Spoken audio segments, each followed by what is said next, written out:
எல்லோருக்கும் வணக்கம். இன்னைக்கு நம்ம பார்க்கக்கூடிய subject fearful planet to cheerful planet. சென்னையில் ஒரு ஐடி கம்பெனி இருக்கு. அது பேர் இன்ஸ்பேஸ் டெக்னாலஜிஸ். அதோடைய சிஇஓ ஃபவுண்டர் விஸ்வநாதன்றவர் என்னுடைய சிறந்த நண்பர்.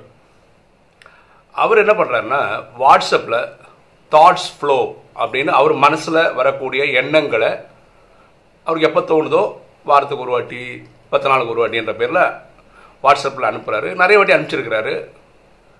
இன்னைக்கு வீடியோ அவர் அனுப்பிச்ச இதுதான் நான் கண்டென்ட்டாக எடுத்துக்கிறேன். ரொம்ப நல்லா இருந்தது. Fearful planet to cheerful planet. இப்போ இந்த சப்ஜெக்ட்டுக்கே போயிடுவோமே, எழுதுன அந்த இதே பேசுவோமே. உலகமே எப்படி இருக்குன்னா, ஒன்று எல்லாரையும் பயப்படுத்தி வச்சுக்கிற மாதிரியே இருக்குது. ஒன்று நம்மளா பயந்துடுறோம், இல்லை வேற யாராவது நம்மளை பயப்படுத்திடுறாங்க. சூழ்நிலைகள் எல்லாம் அப்படி ஆக்கிடுது. ஒரு நல்ல எக்ஸாம்பிள் இன்சூரன்ஸ். இன்சூரன்ஸ் என்ன சொல்லுது? உங்களுக்கு இறப்பு வந்துச்சுன்னா உங்கள் குடும்பத்தை யார் பார்த்துப்பா? மனைவி குழந்தைகள் என்ன பண்ணுவாங்க? நடு ரோட்டுக்கு வந்துடுவாங்களே, அவங்க என்ன பண்ணுவாங்க? இதை பயம் கிரியேட் பண்ணியே நம்ம இன்சூரன்ஸ் பாலிசி கட்ட வைக்கிறாங்க. எல்லாரும் அப்படி இல்லை, சுரக்ஷிதம்ன்ற பேரில் இப்படி சொல்கிறாங்க. ஒரு எக்ஸாம்பிள் பாருங்கள், என்டோன்மெண்ட் பாலிசின்னு ஒரு பாலிசி இருக்குது. ரொம்ப பியூட்டிஃபுல்லான பாலிசி அது. ஃபார் எக்ஸாம்பிள் பாருங்களேன், இதெல்லாம் நான் எக்ஸாம்பிள் தான் சொல்கிறேன். ஒருத்தர் இறந்து போயிட்டாருன்னா அந்த குடும்பத்துக்கு ஒரு 1 கோடி ரூபா வரணும். ஒரு வேலை 12% வருஷத்துக்கு கொடுப்பாங்களா இருந்தால், இதெல்லாம் ஈஸி கால்குலேஷனுக்காக சொல்கிறோம். அப்போ 1 கோடி கிடச்சி 12% ஒரு வருஷத்துக்கு 12 லட்சம் கிடைக்கும். ஒரு மாதத்துக்கு 1 லட்சம் ரூபா கிடைக்கும். அது என்ன பாலிசியோட பியூட்டின்னா, இன்னையிலிருந்து மாதம் அது அமௌண்ட்டு தெரியல, ஒரு எக்ஸாம்பிள் சொல்கிறேன், ஒரு 1000 ரூபா கட்டணும் அப்படின்னு கணக்கு வச்சுருந்தாங்கன்னு வச்சுக்கோங்களேன். அப்போ ஒரு வருஷத்துக்கு எவ்வளோ கட்டுவார்? 1000 ரூபான்னா 12,000 ரூபா கட்டுவார். 10 வருஷத்தை 1,20,000 ரூபா கட்டுவார். ஒரு எக்ஸாம்பிள் சொல்கிறேன், 10 வருஷம் கட்டியிருக்காரு. திடீர்னு அந்த குடும்ப தலைவர் காலமாயிட்டாருன்னு வச்சுக்கலாம். இவர் கட்டினது 1,20,000 தான். ஆனால் 1 கோடி ரூபா திருப்பி தருவாங்க. அது இந்த குடும்பத்தை ஹெல்ப் பண்ணுன்றது கரெக்ட். ஆனால் இது கெட்டினவருக்கு மாதம் 1000 ரூபா போட்டினார்ல, அவருக்கு என்ன கிடச்சிது? அவர் சும்மா தான் போகிறார். கரெக்டாக அவருக்கு அந்த பைசா யூஸ் ஆக போகிறதில்ல. இதுதான் நான் ஃபியர்ஃபுல் பிளானட்னு சொல்கிறோம். பயப்படுத்திக்கிட்டாரு. அவர் கஷ்டப்பட்டு உழைச்சி சம்பாதிச்சு கட்டுற காசு அவருக்கு கிடைக்க போகிறதில்ல. அவர் மனைவி குழந்தைகள் கண்டிப்பாக கிடைக்கும். இது இப்படி இருந்தால் எப்படி இருக்கும்?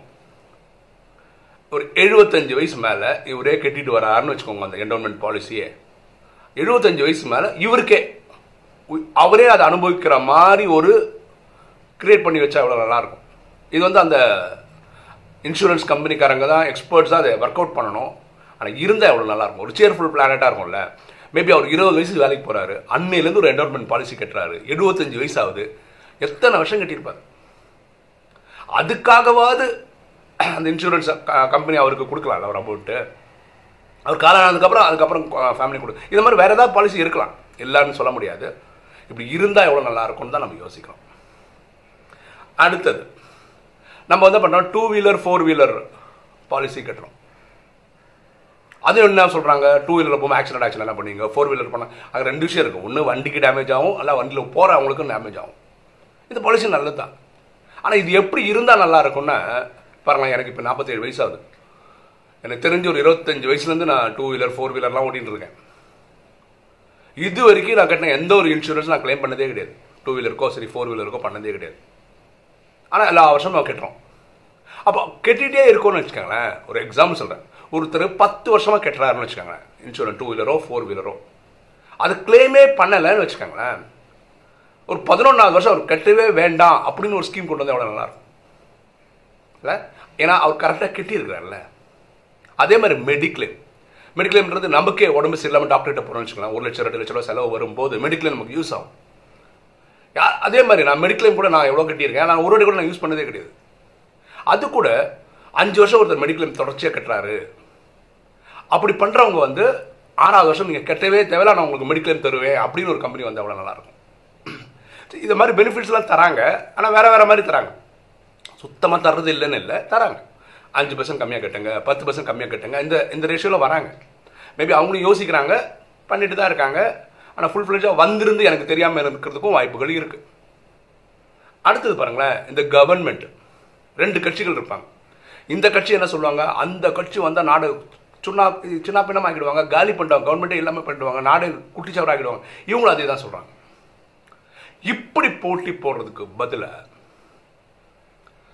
நாங்கள் வந்தால் ஹாப்பினஸ் கொடுப்போம், சந்தோஷம் கொடுப்போம் அப்படின்றதுக்காக ஒர்க் பண்ணுற ஒரு கவர்மெண்ட். இப்போ தான் முதல் முறையாக ஒரு கவர்மெண்ட் வந்து நாங்கள் டெவலப்மெண்ட் பண்ணியிருக்கிறோம், இவ்வளோ நாட்டுக்காக பண்ணியிருக்கோம், இதை வச்சு ஓட்டு கேட்க ஆரம்பிச்சிருக்காங்க. இது ஒரு நல்ல சைன், இது ஒரு நல்ல சைன். அதே மாதிரி பாருங்களேன், ஐடி ரைடு, யாரெல்லாம் கவர்மெண்ட்டை ஏமாத்துறாங்களோ அவங்கள ரைடு பண்ணுறாங்க. இது தேவை தான்.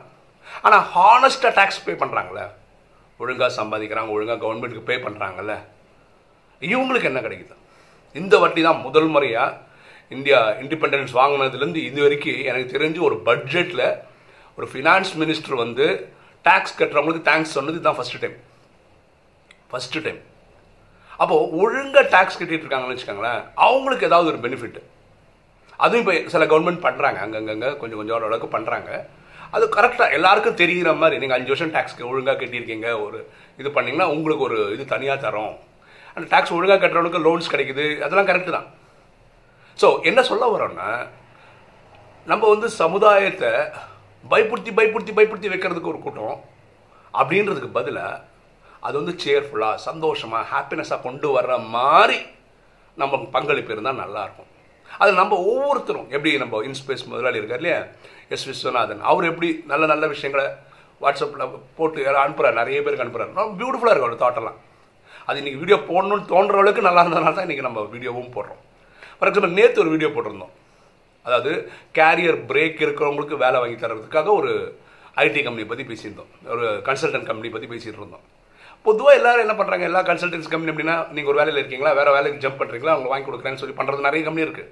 ஆனால் கேரியர் பிரேக் இருக்கவங்களுக்காக யோசிச்சு ஒர்க் பண்ணுற கம்பெனி நான் பார்த்ததில்லை, என் அனுபவத்தில் நான் பார்த்ததில்லை. ஏன்னா அது கொஞ்சம் நிறைய வேலை இருக்குது அவங்களுக்கு, அது எடுத்து பண்ணுறாங்க பார்த்தீங்களா, அது கண்டிப்பாக பாராட்டி ஆகணுன்றதால தான் அந்த வீடியோ போட்டோம். சரியா? அப்போது நம்ம ஒவ்வொருத்தரும் நம்மளால் முடிஞ்ச அளவுக்கு இந்த பிளானட்டை ஒரு சேர்ஃபுல் பிளானட்டாக வச்சுக்கிறதுக்கு நம்மளுடைய பங்களிப்பு தரணும். அது எவ்வளோ சின்ன லெவலில் இருந்தாலும் சரி, ஆனால் பண்ணணும். பயப்படுத்துறதுக்கு பதிலாக சந்தோஷப்படுத்துகிற அளவுக்கு நம்மளோட ஒரு சின்ன இதெல்லாம். மீண்டும் அவருக்கு நான் ஒரு தேங்க்ஸ் சொல்லிக்கிறேன். ஏன்னா அவரும் அவரோட லெவலில், அவரோட ஸ்பேஸில் பாசிட்டிவ் வைப்ரேஷன் கொடுக்கறதுக்கு அவர் ஒர்க் பண்ணிட்டு இருக்காரு. ஓகே, இன்னைக்கு வீடியோ உங்களுக்கு பிடிச்சிருக்கும்னு நினைக்கிறேன். பிடிச்சிருக்க லைக் பண்ணுங்கள், சப்ஸ்கிரைப் பண்ணுங்கள், ஃப்ரெண்ட்ஸுக்கு சொல்லுங்கள், ஷேர் பண்ணுங்கள், கமெண்ட்ஸ் போடுங்க. தேங்க்யூ.